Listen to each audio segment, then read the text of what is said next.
Alright, I'm back. Like I said before, I was going to show y'all more maintenance videos. Here I'm doing a garbage disposal change out. Basically, to take it down, you have to take apart two screws. You could use a flathead screwdriver or probably a 3/8 nut driver. You just disconnect those two screws. They connect to a PVC pipe, and then you disconnect the drain holes to the dishwasher. And you could use, like I said, probably a 1/4 inch nut driver or a flathead screwdriver to disconnect that, and then the whole thing falls down. And then when it falls down, you disconnect the electricity. This one was hardwired, so what I did was open the electricity compartment. I disconnected the white, disconnected the black, and disconnected the ground, and the whole thing comes out.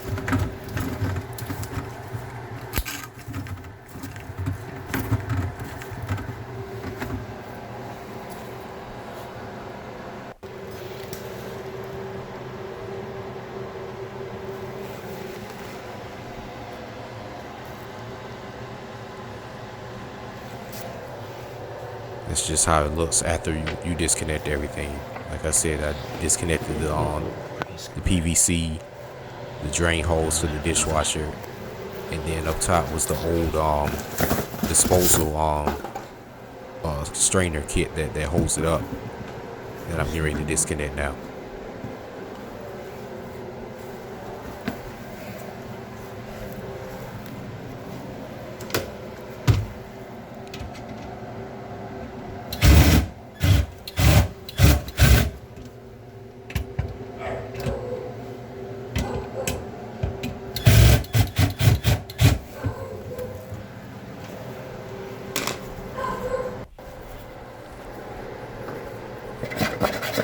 Just get rid of the old plumber's putty. Just put down new plumber's putty on there.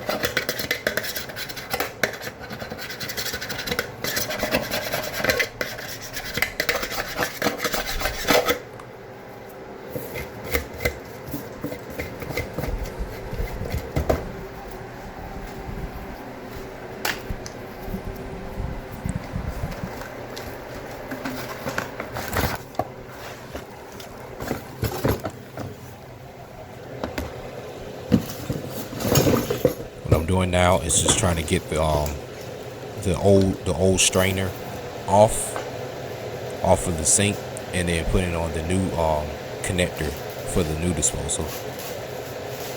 What I wish I could have shown was me actually taking that thing off. I mean, not taking it off, but putting it on. But to take it off, you just get a hammer, or you could use the wrench disposal tool that comes with the disposal, and you just turn it counterclockwise. And when you do that, you just twist it, and then the whole thing will drop down. And then, of course, to put it up there, you do it the same way. But when you put it up there, you want to make sure that that strainer is tight. And I'm going to show that in a minute.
Just getting the new plumber's putty.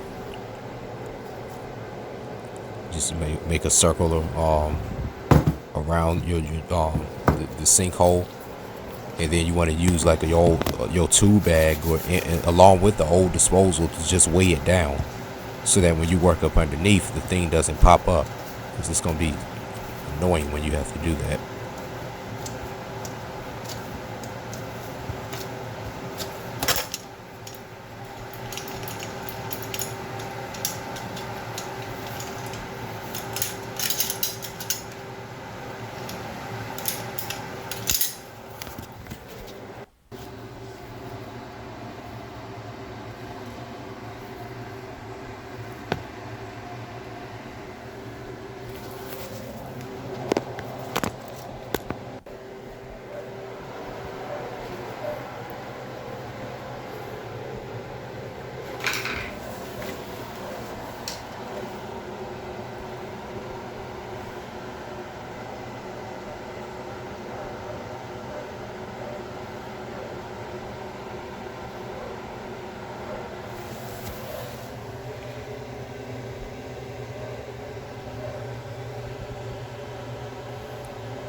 Just like I said, went back in the same way. Just do it all in reverse. Just tie the new strainer up there, twist the new disposal on clockwise, lock it in with the key. Use a hammer to fully lock it in there. Connect the PVC. Connect the drain hose. You just want to make sure before you do the drain hose that you pop out the little black compartment that's inside the new disposal, just to be sure that you don't have a recall. And I'm just on my way to the next job, which was a doorknob replacement. The guy was having a complaint that his door was closing weird, so I just got a new doorknob.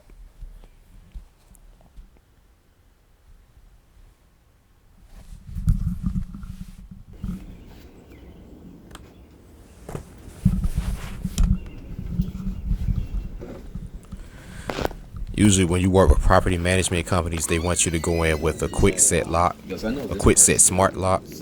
So I just went and got a quick set smart lock and replaced his old regular doorknob that he had with that.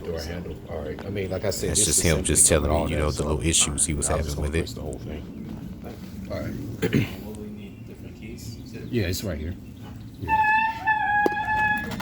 I don't know what the hell that noise was, but that wasn't the sound of the door. What was that? I know y'all heard that shit.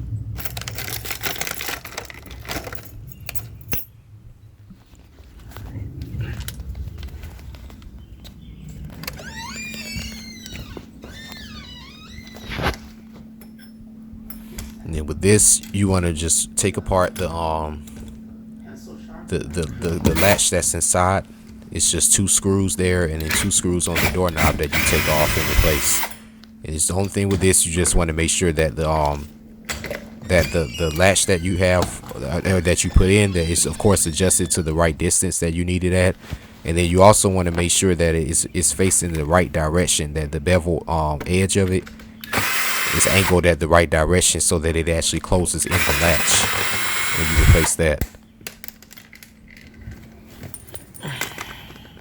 That's pretty much it. All I'm doing here is just replacing the latch, taking the old one off and putting the new one on that came with the kit.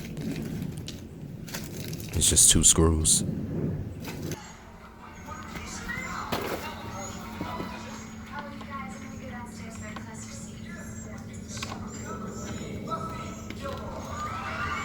Sounded like he was watching a scary movie in the background, so I hope I don't get any copyright strikes for this.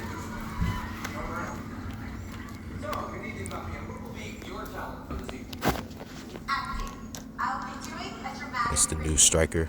I mean the new latch catcher that I was talking about. I forget the name of that piece. Just 2 screws you take off. You just make sure that bevel angle is at the right edge. And that's it. 2 screws on the doorknob. I had to get him to hold the outside for me because it was a little hard for me to get it tight. But I think where I made a mistake was that I didn't put the 2 screws in there first and then the doorknob. But once I did that and got him to hold the outside, it was pretty tight, and got that done, and I was out of there probably within 30 minutes.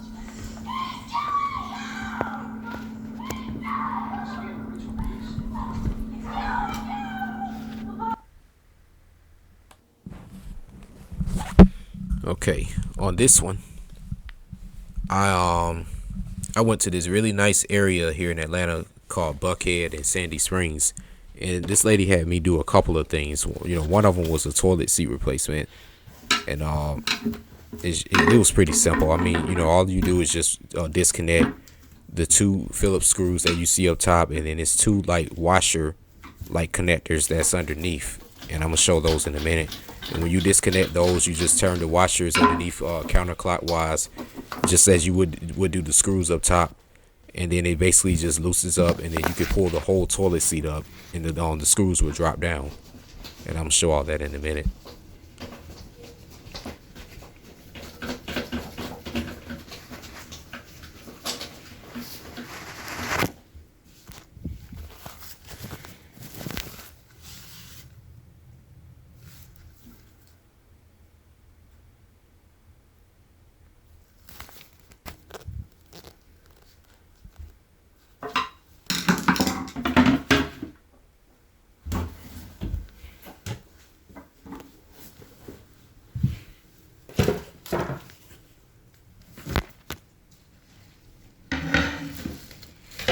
Showing here the toilet came apart. Just comparing the two sizes and you know, making sure that the one she had was an elongated toilet, which is about 18.5 inches, and the one I had accidentally, or at least I thought that's what she had, was a rounded one. But I went and got a rounded one the next day, and a elongated one the next day, and put it on the same way. As you saw, the caps underneath, twisted those. I twisted the two screws up top. I didn't have the caps that you have on the toilet seat the back part of it.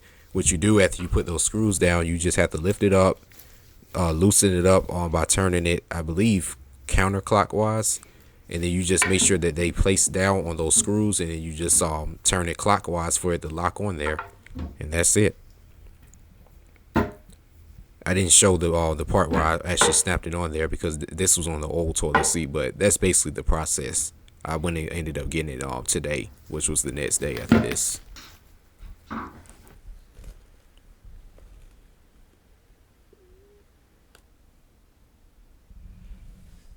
All right, and on this one, it's the same property. Like I said, I just went and looked at her toilet. She said it wasn't flushing properly, or it wasn't flushing at all. When I went and checked on it, it wasn't any water inside.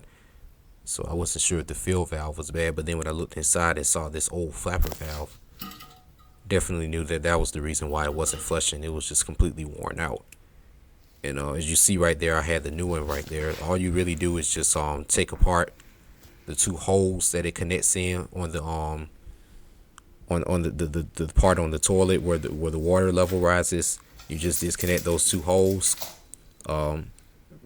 You connect the chain on the new flapper valve. It's a part where you can connect the chain to the lever that connects to the mechanism that flushes the toilet, that white lever you see.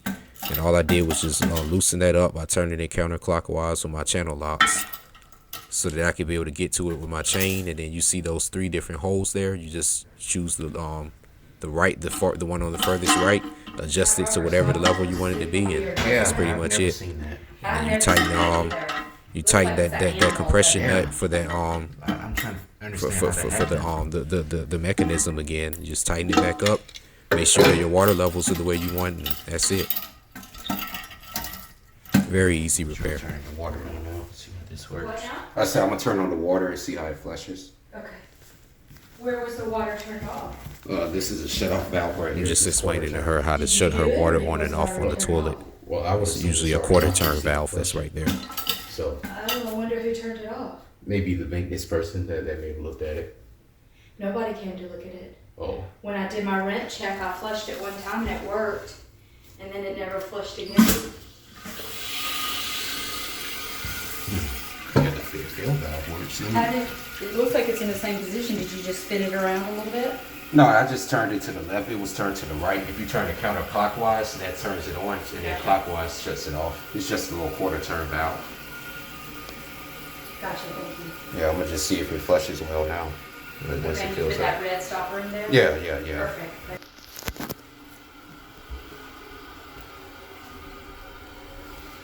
Yep. I'm just making sure the water levels are the way that I needed them to be, so that it wouldn't be too high. And you could cut the chain shorter so that you could adjust it, but like I said, I didn't really feel like getting my 10 snips and cutting it shorter, so I just kind of left it in there as is.